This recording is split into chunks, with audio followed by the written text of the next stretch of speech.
Hello, class. Today I'm doing my speech on declawing cats and why it's not such a great idea for the health and welfare of your cat to do so.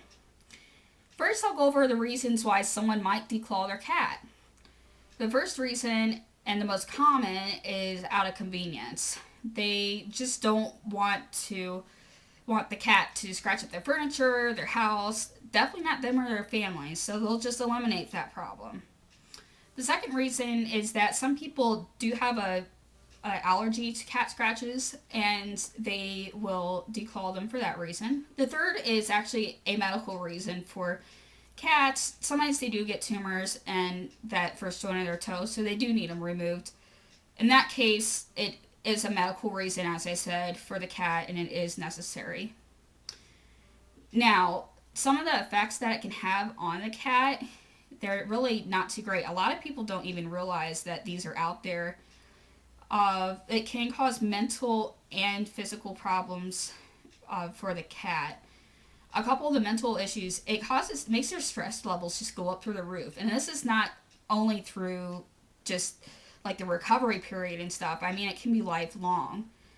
The cat can start urinating or, just going to the bathroom outside a litter box, and it can become depressed, start hiding lack of appetite, and it can also make them a little more what people would consider vicious. You took away their primary defense, so if they're a little upset, if they've had enough of playtime, instead of swatting you with their paw, they'll use their mouth.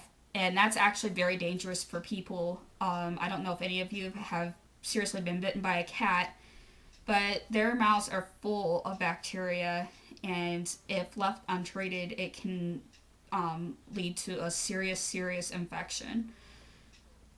Some of the physical problems for the cat is this is more common even in if you declaw the cat later in its life, is arthritis.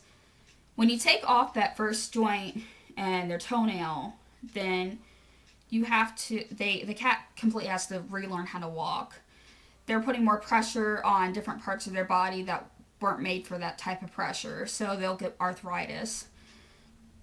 They'll also, during recovery, of course, they go through quite a bit of pain. They are put on pain medicine, and if the owner does choose to do the laser surgery, that does do faster healing, but it's still unnecessary pain that the cat goes through.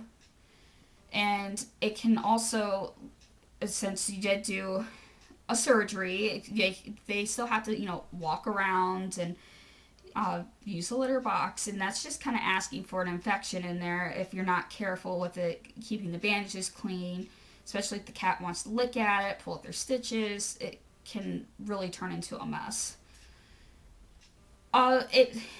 Declawing is actually kind of what is considered to be an American thing. According to veterinarian Christine Struble, she did like a article. It's called www.declawing.com on declawing cats. She went over some of the truths about declawing. She had a list on there of a lot of countries that it is illegal, and a lot of them are European, first world countries. The United States is one of the very few first world countries that still allows it to be done. Some of the countries will include like Germany, Austria, England, Scotland, Ireland, even Brazil's in there. I think there's a couple other South American countries in there as well. But they all declare that it's inhumane to declaw your cat. Now, a couple alternatives for declawing your cat. There are actually quite a few of them out there, and some people don't realize that they're out there. They do take a little extra time for the owners, especially if you need to. Some of them do require a little bit of training. The first one is what I actually did a demonstration on in my last video, was putting claw caps. They're also called soft paws or soft claws or something like that, is a brand name for them. It's just a little rubber acrylic tip that goes over the top of your cat's toenail, and it's shed once a month when your cat naturally sheds their nails. And A lot of cats don't mind if they're on at all. They can still retract them, still walk around just like they normally do, so you eliminate the possibility of arthritis. And they'll probably still try, like they might still try scratching on the furniture or whatnot, but they're not going to do anything. They're just little rubber things. They definitely don't hurt the cat.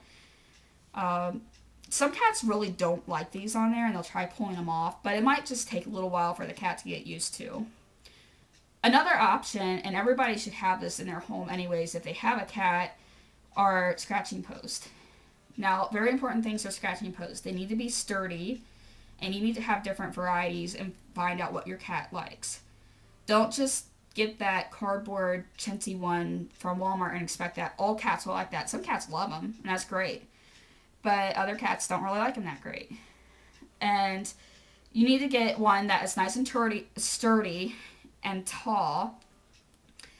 And you need to get a couple different varieties at first to see what they like.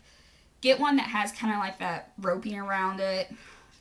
And a lot of cat trees actually have scratching posts right on them. Some of them have carpet because some cats like to scratch on carpet. Others have the cardboard, as I talked about. And make sure that you have vertical, horizontal, and they even make diagonal ones. So your cat has lots of options. Another important factor is to put them in spots where a cat typically scratches. Cats scratch in their favorite spots to be. So let's say they love your lazy boy armchair. And so therefore they want to let other cats know that it's theirs. So therefore they'll scratch on it and leave that. They have scent glands in their toes, so they'll just leave their scent there. And therefore, put your scratching post by your chair. And there's actually this stuff called sticky paws, which is double-sided tape. Or you could just get regular double-sided tape and put it on there on the corner of the chair where they like to scratch. And they don't like that feeling on their paws, they won't do it again. Now, you gotta kind of entice them to use the scratching post. You might have to put some catnip on there. When you see them using it, give them a treat. When you see them going for something else to scratch, move them, put them on there. You just kind of have to train them. The cats will eventually figure it out, and they'll like it. They'll see that you have something specifically for them. They can kind of say that this is mine. Another good thing to have is so plug-in pheromones, and they can be a little expensive at first. They can be up to get some good ones up to $50. You can get cheaper ones from Walmart from $20. They don't always work quite as well. And thank you very much.